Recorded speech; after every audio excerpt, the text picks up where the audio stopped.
An anime based off a video game. Because those always work, right?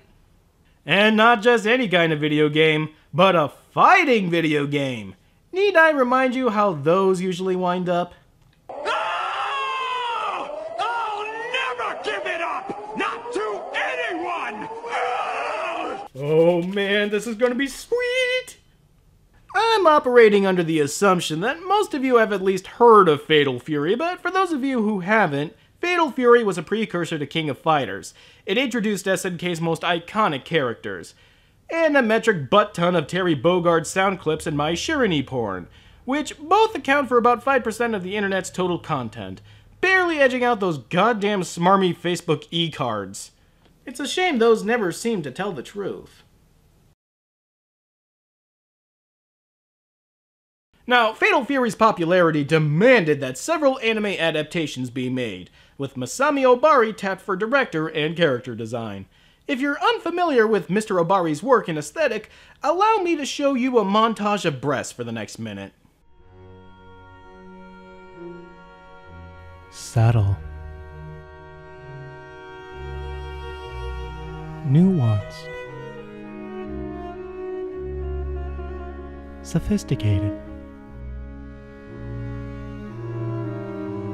Refined. Tiggle bitties. Masami Obari accentuates the female form like Rob Liefeld accentuates teeth. Now that we got that out of the way, let's dive in. Actually, before we get too involved, it's probably for the best that I clear up some things. First, this film is the second sequel to a television special called Fatal Fury: Legend of the Hungry Wolf. The first sequel being Fatal Fury 2: The New Battle. Now, if you didn't know any better, wouldn't you think that Fatal Fury, the motion picture, would be the first of these three films? Didn't anyone learn from the Final Fantasy debacle? Secondly, I don't have the first two specials, so if I miss something, I apologize for my ignorance. But chances are I won't be missing too many crucial details. The armor of Mars will be mine, and when I possess it all, I will become a god!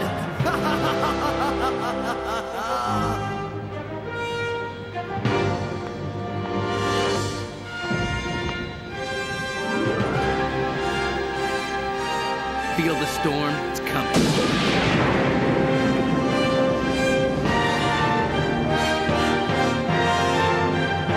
Nope, none at all. Alright, I kid. Fatal Fury actually has a pretty ingenious beginning, in that the entire plot and story is set up in less than 5 minutes flat. We know who our bad guys are, we know what they're after, and we know who's gonna stop them.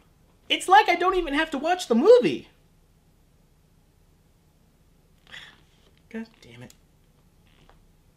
We open with Joe Higashi having a bout with Hua Jai. And if you know who Hua Jai is, then congratulations. You are the 1% of the 1% of the 1% of the 1% this movie was made for.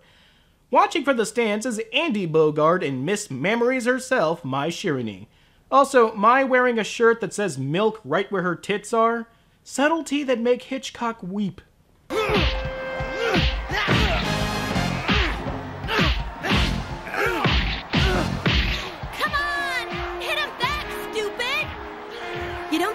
Of his injuries, do you? Nah, he's just warming up. Joe's ribs are broken and his lungs are probably collapsed, but don't worry, he's got this one. Apparently, Andy wasn't blowing smoke out of his ass, as Joe finds an opening and lays Hua out flat. And despite Joe being a main supporting character, this is the only time that he actually does something. And trust me, you'll see what I mean later. Meanwhile, our hero Terry, who's supposed to be meeting up with Andy, Joe, and Mai at the reception after the fight, decides instead to duck into a Neo Geo arcade hall for some product placement. Because what better way to advertise your games than in a movie that only people who have already bought your games would want to see in the first place? What? It worked for House of the Dead. Of course, we have to start the plot sometime as a girl runs into Terry, being chased by skull ninjas. I'm sorry to butt in, but 3 big guys against 1 little girl just isn't fair, you know? Okay, this is a small point, but I always hated when anime cuts corners during fight scenes by reducing detail in the vain attempt to make the fights look more fluid. It's just so jarring to see established character designs shift to what looks like kindergarten chicken scratch. See what happens when I slow down the fight? You see how awful this looks? I know it's supposed to look better sped up, but no amount of speed is going to cover up lazy artwork. Huh. Maybe I used my Rob Liefeld joke too soon. In any case, Terry chases off the Skull Ninjas, but the girl has also run off to the dinner party that Terry was going to anyways, because she's looking for Terry. Okay, I get that maybe she had heard that Terry was supposed to be at this party, that I can let slide, but how the fuck did she get into this private party? It's also here that we see one of the other main characters from the game series, Kim, have a fight scene with a big Skull Ninja that nearly kills him, and then he never appears again for the rest of the movie. This is probably the most maddening part of Fatal Fury the motion picture for fans. They keep using characters from the games for these pointless cameos and fight scenes that have no impact on the plot, such as it is. You know what that means. Counting gag!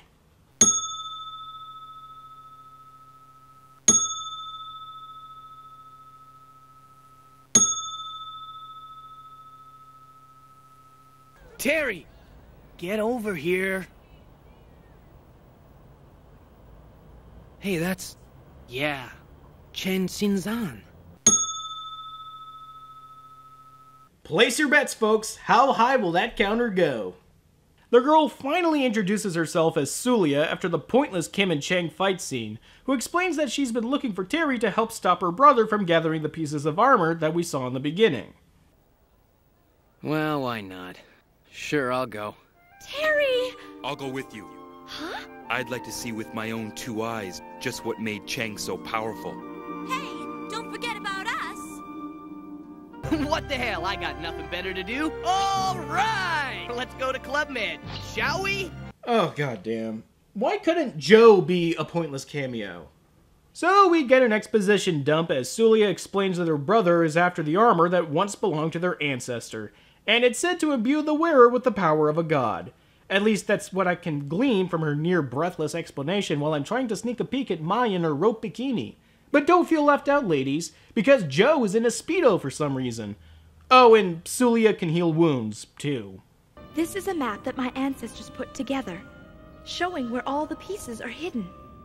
Except for one piece, the encased armor was carried off to their homelands by 5 of the generals. And here we come upon a perfect chance to introduce a new segment here on Anime Abandon. Spot the English!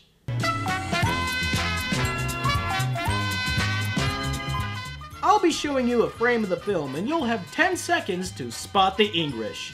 Now don't pause the video unless you want to be a dick. Ready? Go!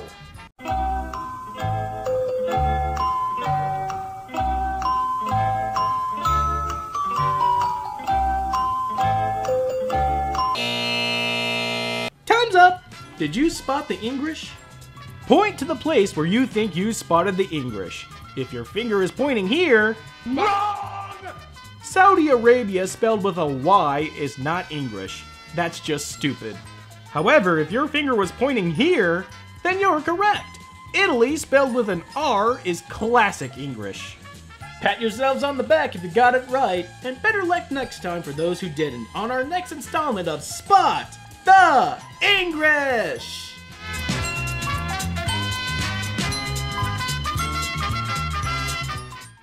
Apparently, there are 3 pieces of the armor that Sulia's brother Laucorn hasn't claimed yet, and the team separates to look for 2 of them.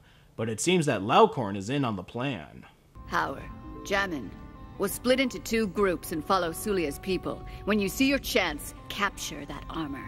So we face another bunch of unworthy opponents. Don't be so quick to judge. Terry Bogard did defeat Krauser, if you recall. Even Achilles had his heel.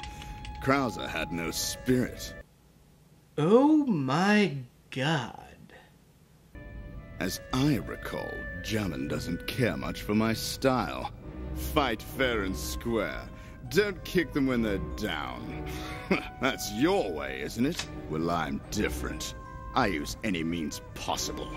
Yes. Rabbit punching, horse collar suplexes, reach arounds, anything.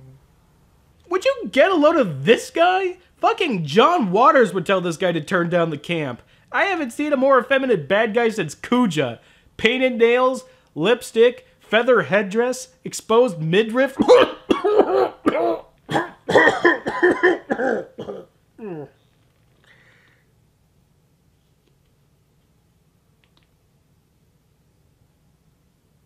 Okay, gotta think hetero. Oh, why does Laucorn's female lackey dress like a slutty clown? I mean, really, look at what she's wearing. The exposed navel and epic boob window, I get, but what's with this half-thong she's got going on? I mean, yeah, there's butt shots aplenty of Half Moon Bay, but it makes the costume look unfinished. It's like she stole Daredevil's costume halfway before it was finished, as I've been making catty comments about a woman's wardrobe! Ah! I'm super! Thanks for asking. All things considered, I couldn't be better, I must say. So for about 20 minutes, nothing is really accomplished as the two separate groups just kind of putz around the Mediterranean looking for the armor pieces that never seem to be in the place they think they are. During all of this, we're supposed to care for this budding romance between Terry and Sulia, but Sulia is such a whimpering, wilting flower that this already stale romance is now officially unbearable. What I said before, I want you to know how sorry I am. Oh, Terry, I wasn't thinking about your feelings. I just wanted to find out a bit more about you. Huh?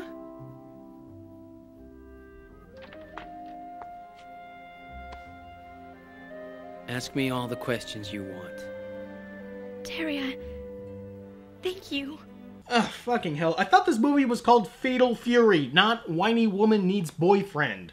We've finally returned to things fatal and furious as Laucorn and one of his lackeys cut Terry and Sulia off in Germany, still looking for that armor. But the two manage to escape. Terry's wounds look serious, so it's up to Sulia to perform some serious sexual healing.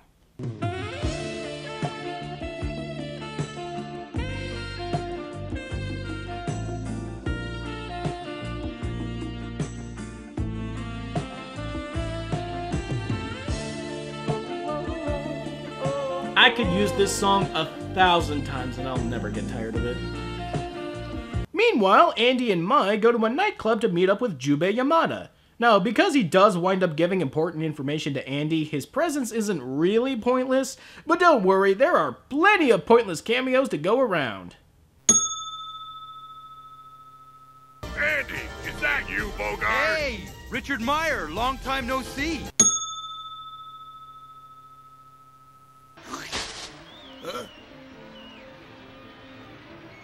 Long time no see, Billy. Hey, nice place you got here, Ducky. Thanks, man. Why don't you go down and enjoy it? Yeah, I think I will. Wait, that's Billy Kane? Billy Kane is British, not Australian. Is this the best that Paul Dobson can do? I mean, it's not even a good Australian accent. Well, Andy Bogart. It's been a while. Billy Kane, you're alive! There's life in the old boy yet. That's enough. Well, Andy, what I'm gonna do is stonk you good with this here waltzing Matilda, you banana bender. I'll have you spitting Pelly Watson the Yambo. You won't know Christmas from Borg Street, you whacker. Dingoes and didgeridoos. But the would-be fight is broken up when Sparkles pimps in for whatever reason, and he attempts to use his womanly charm on Mai. Oh yeah, before anyone says anything in the comments, Paul Dobson voiced this guy as well as Zarbon in the original Dragon Ball Z dub. Insert your own Zarbon is gay joke here. Who are you, sneaking up on me like that? And what's with the mask, huh? Or are you too scared to let a girl see your face? Your wish is my command, fair one. How's this? Oh, what a babe! But you're not as cute as Andy. What? Thank you! Finally a woman who doesn't like men who wear more makeup than her. So, the entire point of Sparkles going to this nightclub was to attempt to get Mai to join his side, and after this immediately fails, he just poofs away. Well, that was a mighty fine waste of time. Oh, and we also squeeze in another pointless cameo before we move on. We cut to Andy and Mai retrieving one of the armor pieces in China when, again, Sparkles comes in and forces Andy to give it up under threat of harm to Mai, after he subdued her during a very nip-slip-happy fight. Wait a minute, where the fuck is Joe in all of this? Where the fuck did he go? I thought he was with them. Oh, what the fuck, he's in Germany now? Why? To help out Terry and Sulia? Well, too late, asshole. Slut Clown has already swiped the armor piece from Laurence Blood in an extended pointless cameo. Are you beginning to realize why Joe was so useless in this movie? All he does is just bamf around from scene to scene, not doing jack shit except pissing me off. I'm sorry, Sulia. I've let a piece get away. No, Terry. I'm the one who should be apologizing, not you. You would never have been hurt if it wasn't for me. Oh, for fuck's sake, Jillo has thicker skin than her. All that's missing for Laucorn is the helmet, but no one seems to know where it is. Laucorn and our heroes figure that the secret lies in Sulia's necklace. Oh, and before I forget, that is the most god-awful breastplate I've ever seen. Female armor and Boris Vallejo paintings covered more skin than this. Gold pasties does not a breastplate make. In Sulia's pendant, to be precise. Because the descendants of Gaudamus who built these rooms no doubt wanted to hide their secret from anyone outside the family. It's gotta be the pendant because we have no other clues. That's easy to say, but we've already gone over this place with a fine-tooth comb. Huh?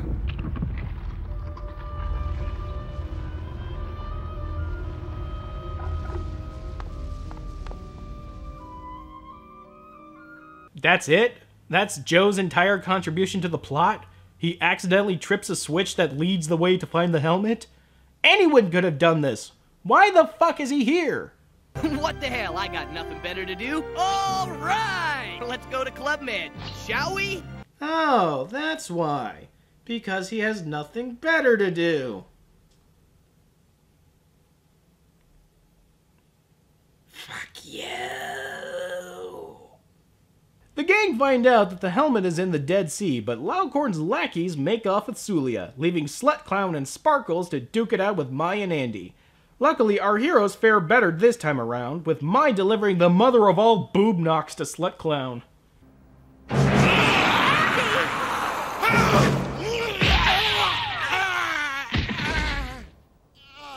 Ow! Face, bitch! Andy must be part Native American because that was Chief Slapaho right there. We gotta see that again.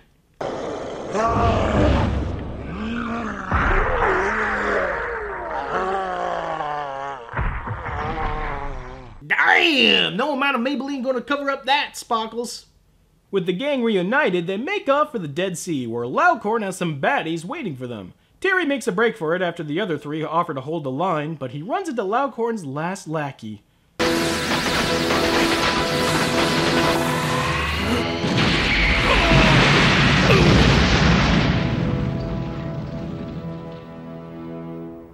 Why? Why did you give up? With that much power out there, we were both going to die. If one of us is going to live, it should be the one who can save Laucorn. Yes, it should be you to save Laucorn, for I cannot. Actually, you probably could, but... You know what? This is a dumb plan. Blech. Wow, so this is how this guy goes out? Would have had more impact if the guy had more than 15 lines this entire time, or if he had a distinct personality, or if his sacrifice made any goddamn sense. Terry races just in time to hear Laucorn do the prototypical bad guy soliloquy. And who will take revenge against a god, my sister? Sulia! Apparently, Andy just ran into Laucorn trying to pass a kidney stone. Who the fuck wheezes like that? It's too late, though, as Laucorn dons the crown and transforms into a somehow even more fruitier costume than before. Even with the combined might of everyone, it doesn't seem like they're able to do any damage. But that's when Sulia busts out the emo within and stabs herself, damaging Laucorn as well. It's this really stupid plot point where Sulia states that she has this sort of spiritual connection with her brother, and that since he donned the armor, the connection is stronger, and that somehow translates into this voodoo doll kind of weakness, and it's all pretty much melodramatic bullshit. Oh yeah, there was also this plot point about how Terry always felt responsible for his previous girlfriend's death, and now this goes double for Sulia, and it's all just tedious, really. And Joe, thank you for everything. We had an adventure, didn't we? Yes. Thank you, Joe, for, taking up space. I know I love you too, Sulia. But why do you have to die? I should have been the one to fill your dark soul with light! And yet, somehow, this is not the end. What's left of the armor comes alive and somehow resurrects the god, and it starts rampaging. And Terry starts to glow blue, and I don't even know what the fuck is going on here. No, seriously, it's never lit on what's happening here. Terry just glows blue and... ah, shit, did Terry just cry a single tear of blood? Fuck this, right in the ear. You know the phrase, jumping the shark? Well, if you didn't before, you sure do now. And to the surprise of absolutely no one, Terry manages to use this unexplained power to defeat the god once and for all. And we end the film like a 90s TGIF sitcom.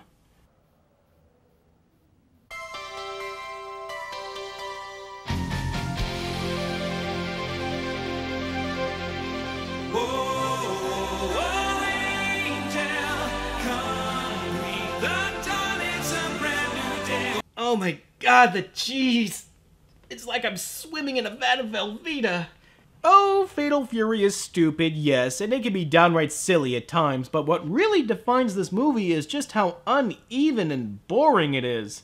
The film is trying to balance way too many characters to try and please the fans, and the few characters they do focus on really don't have much to do.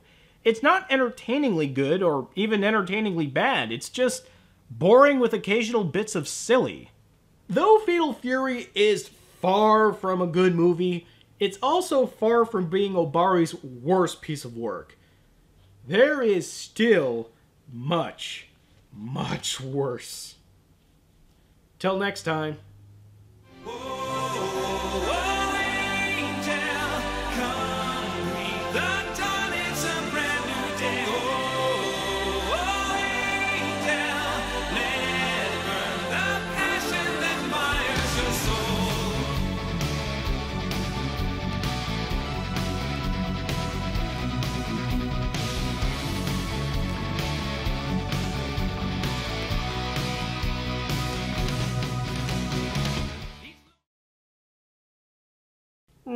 Rabbit punching, horse color suplexes, reach arounds, anything.